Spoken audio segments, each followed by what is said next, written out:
说起来，国内的 MPV 这个市场，可能之前大家这种刻板印象是觉得他们这些车型是偏向于商务的风格，但是现阶段来说 ，MPV 正在逐渐的被更多的家庭用户所了解。就比如说我身旁的这个全新的蓝图梦想家，从之前的蓝图梦想家上市以来，它一直以来的主打的风格就是宜商宜家，而如今呢，全新的车型有哪些方面的变化和升级呢？接下来我们来一起了解一下。对于我身旁这个蓝图梦想家而言的话，我认为它有2个方面其实变化是比较明显的。第一点就在于它整体的豪华程度是有一个比较明显的提升，第二点就在于它整体这种智能化程度也是得到了很大的一个改变。首先第一点，豪华质感的变化最显著的其实就在于它整体的外观设计变得更加精致了，包括前面的这个格栅镀铬的面积也变得更大。然后这种豪华感的体验呢，除了车头的设计之外呢，它在整体的车内，特别第2排是能有到很明显的体现。打开车门的时候，仔细观察，你就会发现它整体的地台高度其实非常低的，最低的话是360毫米的一个高度，而且因为它配备的是空气悬架，所以说它还能自动再降低30毫米，所以它整体的这种地台的高度的话是比较适合比如说老人啊、孩子啊上下车的。然后基本上你看，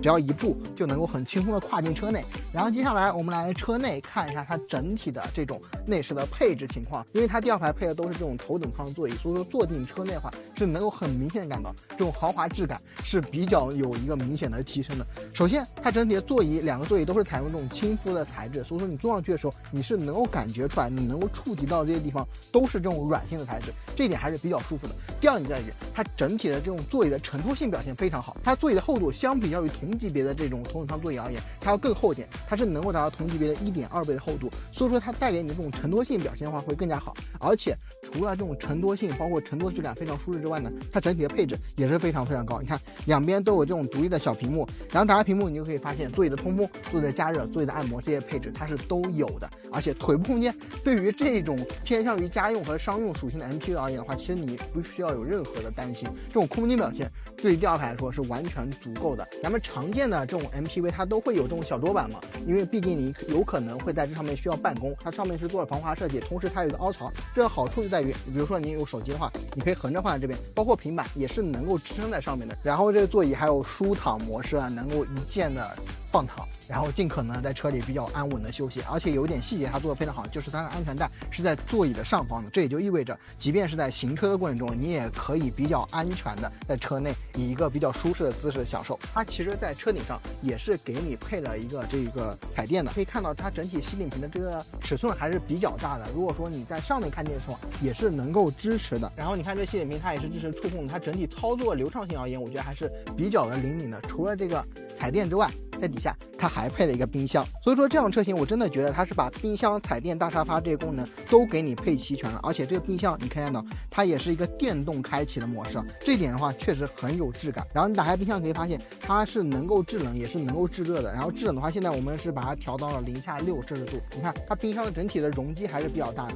你看这边可以放咱们的红酒，然后这边可以放饮料，甚至这边可以放水果。然后的话即便是一家人共同出行，特别在夏天你有可能的话需要带一些冰镇饮料，都可以在这个小冰箱上得到实现。而且冬天的话它也可以进行相应的保温，所以说有这个冷暖冰箱的话，对于这种一家人共同出行的话，它的幸福度是能够提高很多的。所以说这也是为什么我觉得这辆车的豪华质感不仅能体现在车外，也能够展现在车内，就因为它在车内包括这种冰箱、彩电、大沙发这些配置，对于这辆车而言的话是都给你配全了。除了第2排它的豪华质感比较好之外，它的第3排其实也是增加了相应的配置。就比如说它整体的座椅的坐姿，你可以看到它比第2排要明显的更高一些，它是一个阶梯式的一个坐姿，所以说这也就意味着你坐在第3排的话，你在向前看的这视野会更好一点。而且除此之外，这个第3排座椅的厚度你也可以感觉出来，它比一般的 MPV 第3排要来的更加厚实些，甚至它还给你配了这个电动调节第3排座椅，这也是我为数不多第一次看到。你看它坐垫可以电动的向前调，然后呢它靠背也可以电动的你看向后翻折。如果说真的长途旅行的话，你坐在第3排的话也是以一个比较舒适的姿势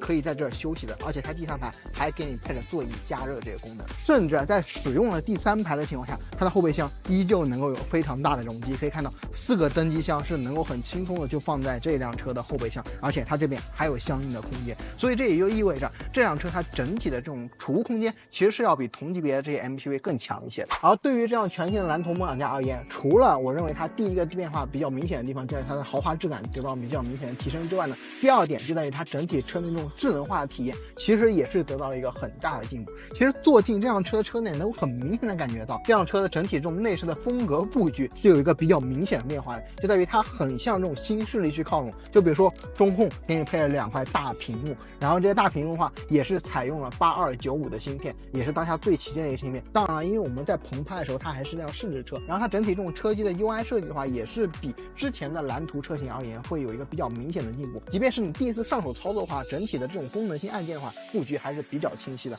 而除了这个大屏幕之外呢，它在下方你看也是配了2个50瓦的这种无线的快充，所以说这也意味着即便是主驾和副驾都需要进行手机的充电的话，这辆车也是都能够支持的。至少在这种智能化方面，它整体的进步还是比较明显的。未来呢，它还会推出蓝图华为版车型，会搭载全新的一套鸿蒙的车机系统，所以说它整体的车机的操作方面，我觉得会更进一步，甚至它还会配备这乾坤的 iDAS 3.0的这一套智驾，所以说未来它的智能化方面的体验的话，我觉得还会更上一层楼。只不过今天我们实拍车型呢，目前还没有搭载这些功能，这些方面的话，我们可以敬请期待一下。最后，对于我身旁的这辆全新的蓝图梦想家车型而言的话，我认为它的整体进步和提升还是比较明显的。首先，它在整体的这种车内的豪华质感方面，包括车外这种豪华质感的设计方面，其实是有一个比较明显的进步。特别是车内，不管是第2排还是第3排，整体的这种乘坐质感，包括这种使用体验的配置而言的话，都是非常高的。第二个方面就在于它整体这种车内的智能化方面，其实也是得到了一个比较明显的改善。就比如说前面的大屏幕，包括第2排的大屏幕，整体的操作流畅性，包括功能丰富性程度而言的话，我认为在 MPV 这个价格，包括它 MPV 这个领域的话，其实做的还是比较不错的。至少它是真的给你做到了冰箱、彩电、大沙发集于一体，特别是集于在一辆 MPV 车型上。所以说，如果说你真的有一定的家用或者商用出行需求的话呢，